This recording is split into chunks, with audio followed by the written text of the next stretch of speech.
सकाळी आवरून मी अमृतेश्वराच्या पुष्करणीवर गेलो. गावात अजून सगळं निवांत होतं.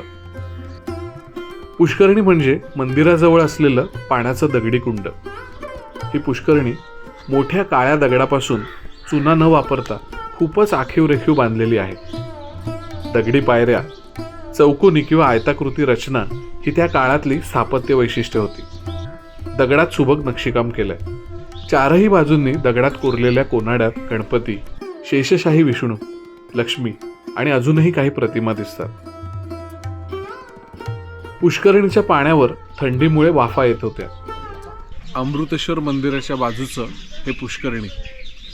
पुष्करणीचा एक मुख्य वापर यासाठी असायचा की मंदिर बांधणीसाठी लागणारा जो दगड आहे, कातळ आहे, ते एकाच ठिकाणाहून मिळायचं आणि त्यानंतर हा जो खड्डा आहे, इथला जो कातळ वापरला आहे, त्याचं पुष्करणी केलं जायचं.